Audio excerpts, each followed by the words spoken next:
ज्ञाननं भूतगणादिसेवितं कपित्थजम्बुफलचारुभक्षणम् उमासुतं शोकविनाशकारकं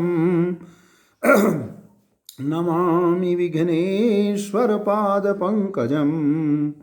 ॐ वक्रतुण्डमहाकाय प्रियकोटिसम्प्रभ निर्विघ्नं कुरु मे देव सर्वकार्येषु सर्वदा। जय ओम जय गणपति जय जय गणेश जय ओम जय ओम जय ओम।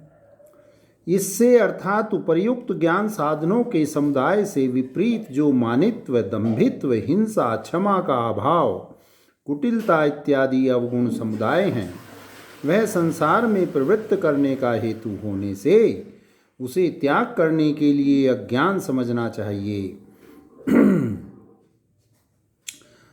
उपर्युक्त ज्ञान द्वारा जानने योग्य क्या है, इस आकांक्षा पर गेयम यत्तत् इत्यादि श्लोक कहते हैं। अमानित्व आदि गुण तो यम और नियम हैं, उनसे गे वस्तु नहीं जानी जा सकती, क्योंकि अमानित्वादि सद्गुण किसी वस्तु के ज्ञापक नहीं देखे गए हैं। सभी जगह यह देखा जाता है कि जो ज्ञान जिस वस्तु को विषय करने वाला होता है वही उसका ज्ञापक होता है। अन्य वस्तु विषयक ज्ञान से अन्य वस्तु नहीं जानी जाती, जैसे घट विषयक ज्ञान से अग्नि नहीं जाना जाता। यह दोष नहीं है, क्योंकि हम पहले ही कह चुके हैं कि यह अमानित्व आदि सद्गुण ज्ञान के साधन होने से और उसके सहकारी कारण होने से ज्ञान नाम से कहे गए हैं। गेयम यत् प्रक्ष्यामि यज्ञात्वामृत मसुस्नुते अनादिम मत्पर तत्परम ब्रह्म न सत्तानुसुदुच्यते। जो जानने योग्य है उसको भली प्रकार यथार्थ रूप से कहूँगा। वह गे कैसे फल वाला है, यह बात श्रोता में रुचि उत्पन्न करके उसे सम्मुख करने के लिए कहते हैं।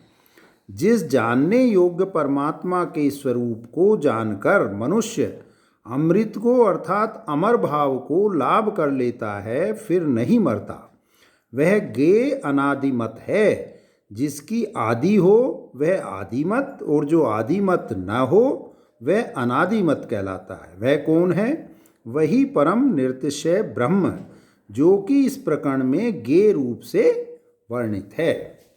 यहाँ कई एक टीकाकार अनादि मत परम इस प्रकार पदच्छेद करते हैं। कारण यह बतलाते हैं कि बहुब्रीहि समास द्वारा बतलाए हुए अर्थ में मतुप प्रत्यय के प्रयोग की निरर्थकता है, अतः वह अनिष्ट है।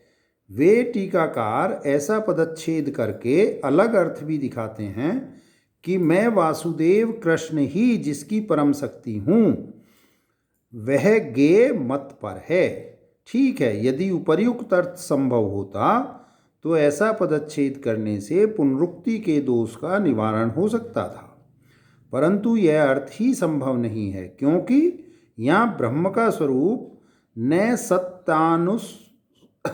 सत्तान सदुच्यते आदि वचनों से सर्व विशेषणों के प्रतिषेध द्वारा ही बतलाना इष्ट है।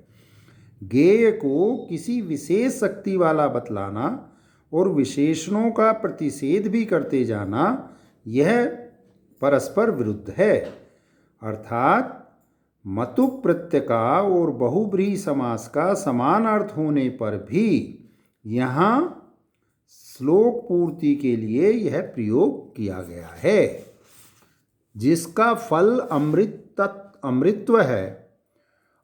तत्व है, ऐसा गे मेरे द्वारा कहा जाता है। इस कथन से रुचि उत्पन्न कर अर्जुन को सम्मुख करके कहते हैं, उस गे को न सत कहा जा सकता है और न असत ही कहा जा सकता है। फिर प्रश्न है कि कटिबद्ध होकर बड़े गंभीर स्वर से यह घोषणा करके कि मैं गे वस्तु को भली प्रकार बतलाऊंगा, फिर यह कहना कि वह न सत कहा जा सकता है और न असत ही उस घोषणा के अनुरूप नहीं है।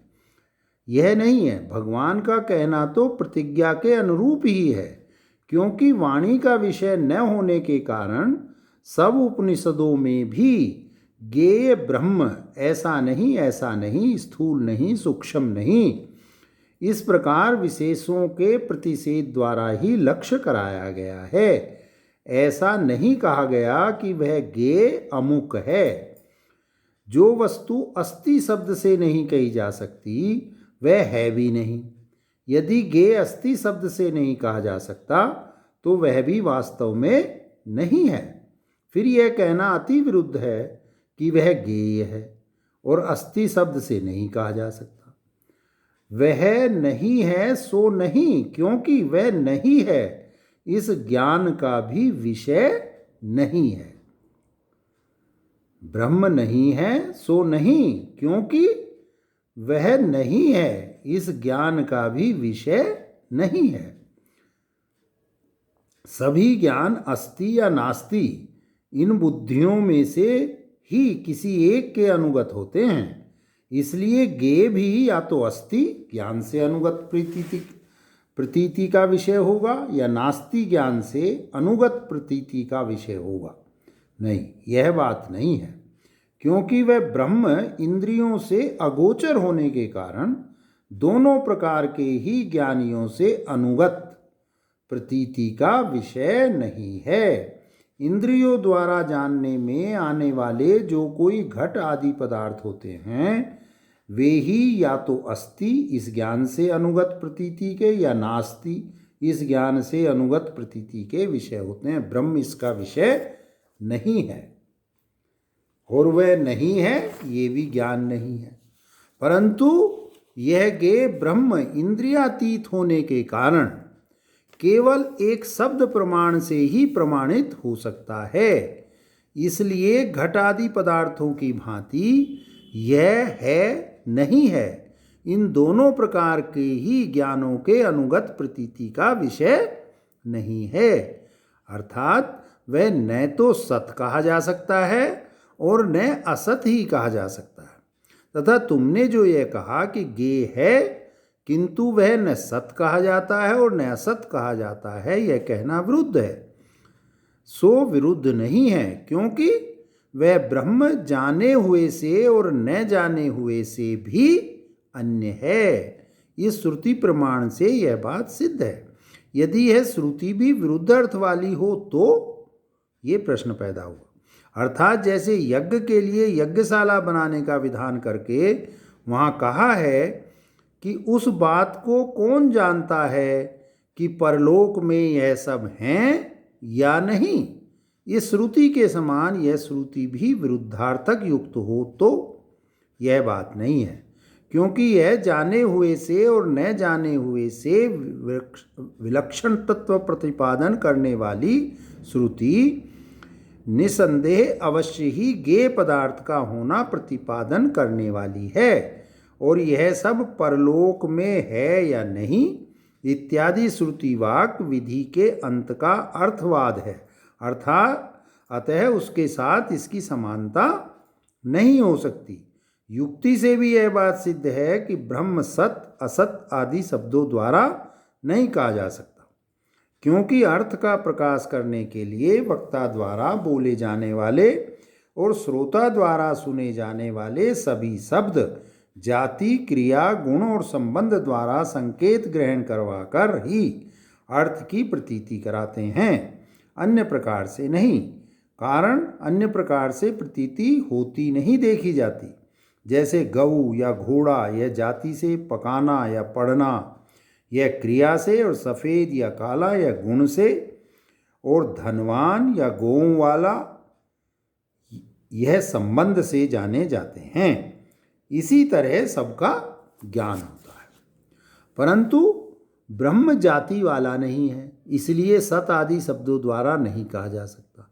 निर्गुण होने के कारण वह गुणवान भी नहीं है, जिससे कि गुणवाचक शब्दों से कहा जा सके, और क्रिया रहित होने के कारण क्रियावाचक शब्दों से भी नहीं कहा जा सकता। ब्रह्म कला रहित, क्रिया रहित और शांत है। इस श्रुति से भी यही बात सिद्ध होती है। तथा एक अद्वितीय इंद्रियों का अविषय और आत्मरूप होने के कारण वह ब्रह्म किसी का संबंधी भी नहीं है। अतः यह कहना उचित ही है कि ब्रह्म किसी भी शब्द से नहीं कहा जा सकता जहाँ से वाणी निवृत्त हो जाती है। इत्यादि श्रुति प्रमाणों से भी यही बात सिद्ध होती है। वह ज्ञेय सत शब्द द्वारा होने वाली प्रतीति का विषय नहीं है। इससे उसके न होने की आशंका होने पर उस आशंका की निवृत्ति के लिए समस्त प्राणियों की इंद्रियादि उपाधियों द्वारा उस ज्ञेय के अस्तित्व का प्रतिपादन करते हुए कहते हैं, सर्वते पाणिपादम तत्सर्वतो